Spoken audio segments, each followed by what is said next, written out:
श्री परमहंस महान विभूतियों के सुंदर पावन दर्शन दीदार करते हुए एक बार ऊंचे और मीठे स्वर में मिलकर बोलना जयकारा बोल।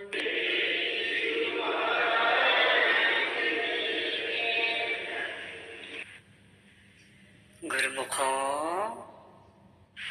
सतगुरु ओट महाहितकारी, जन्म जन्म के कर्म कटारी। गुरु घर की सेवा कभी भी बड़ी या छोटी नहीं होती। छोटी और ओशी हमारी अपनी बुद्धि ही और हमारी अपनी ही सोच होती है।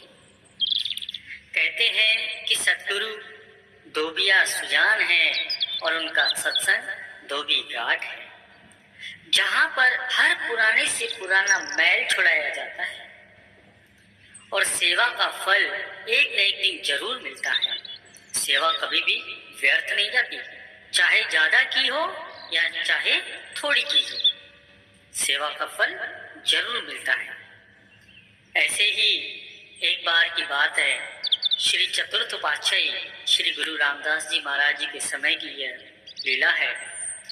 उस समय अमृतसर में श्री हरि मंदिर साहिब जी की सेवा चल रही थी। तो उस वक्त बहुत सी संगत सेवा करने आती थी और उस सेवा में उस समय के राजा भी सेवा करने के लिए आते थे।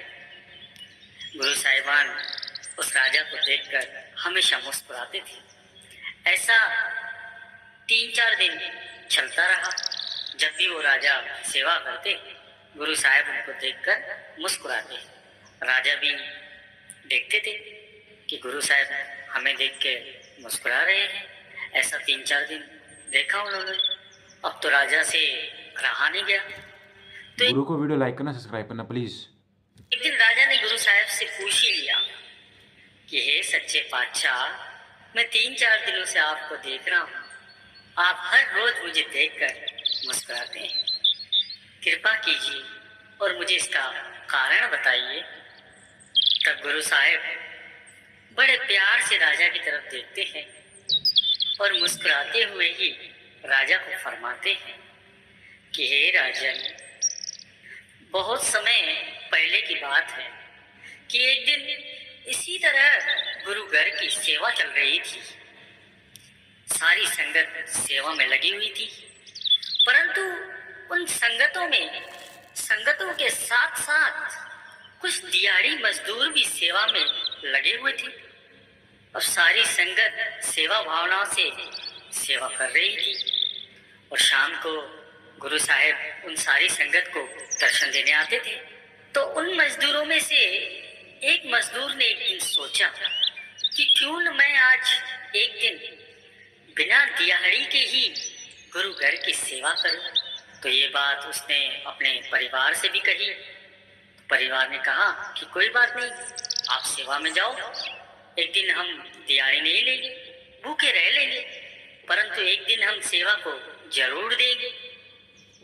अब ये बात राजा को सुनाकर गुरु साहब चुप हो गए। अब राजा सोच में पड़ गया और हाथ जोड़कर गुरु साहब से प्रार्थना करने लगा कि हे सच्चे पातशाह, परंतु आप मुझे देखकर क्यों मुस्कुराते हैं, इसका राज क्या है? तो गुरु साहब फिर मुस्कुराते हुए उसे जवाब देते हैं कि हे राजन, पिछले जन्म में वो मजदूर तुम ही तो थे। गुरु महाराज जी की बात सुनकर वो राजा गुरु साहब के चरणों में गिर पड़ता है और उसकी आंखों से अविरल अश्रुधारा बहने लगती है। ऐसे ही एक बार समय के पहुंचे हुए एक सदगुरु बाग में टहल रहे थे। तो उनके जो शिष्य थे वो उनके पीछे पीछे चल रहे थे। तो संत सदगुरु अचानक रुक गए और एक शिष्य की तरफ इशारा करके अपने पास बुलाया। अब वो जो शिष्य था वो बड़े ही धनी व्यापारी का बेटा था। तो सदगुरु उसे एक स्थान पर इशारा करके बोलते हैं कि यहाँ काई जम गई है, इसे तुम साफ कर देना। तो वो शिष्य उस समय तो अपने गुरु से कहता है कि जी गुरुजी, जरूर कर दूंगा। परंतु बाद में अपने गुरु भाइयों से कहने लगता है कि मैंने तो कभी सड़क साफ करने का काम नहीं किया, यह मुझसे ना होगा। मैं अपने पिताजी से कहकर मजदूर बुलवा लूंगा और वे ही आके मजदूर सफाई कर लेंगे। तब साथ खड़े एक गुरु भाई ने उससे कहा कि भाई जरा सोच तो सही, गुरुजी ने हम में से तुझे ही क्यों चुना या तुझे ही सेवा क्यों बख्शी है? जरूर इसमें कोई राज होगा, कोई बड़ा भेद होगा। तू एक काम कर, तू ध्यान में बैठ, सदगुरु ही तुझे आकर अंतर में प्रेरणा देंगे कि ये राज क्या है, और हम सबकी शुभकामनाएं तुम्हारे साथ है। तू जा, ध्यान में बैठ। तो वो शिष्य अपने गुरु भाई की बात सुनकर एकांत में जाकर ध्यान में बैठ जाता है। अब ध्यान में बैठे बैठे ही कुछ समय बाद देखता है कि 70 वर्ष का मजबूरी और मजदूरी भरा जीवन, हाथों में झाड़ू और सड़क की सफाई, और सामने अपने सदगुरु को समक्ष खड़े हुए देखता है और साथ में पर्चों का ढेर लगा रहता है और सदगुरु एक एक पर्चा फाड़ते जाते हैं। यह नजारा ध्यान में देखकर उसकी आंखों से झरझर आंसू बहने लगते हैं और उसकी रूह कांपने लगती है। चुपचाप आंसू बहाते हुए ही हाथों में झाड़ू और बाल्टी लेता है और उस मार्ग की सफाई करना शुरू कर देता है जहां उसके सदगुरु इशारा करके उसे बताते हैं। अब उस शिष्य को सफाई करते हुए देखकर उसके गुरु भाई हैरानी से पूछते हैं कि भाई, तू तो इनकार कर रहा था कि ये मुझसे नहीं होगा, मैं अपने पिताजी को बोलकर मजदूर बुलवा कर ये सफाई करवा लूंगा, परंतु ये तो तुम स्वयं ही साफ कर रहे हो, क्या हुआ ऐसा? तब वो शिष्य अपने गुरु भाइयों से कहता है कि मैंने ध्यान में अपना अगला जन्म देखा।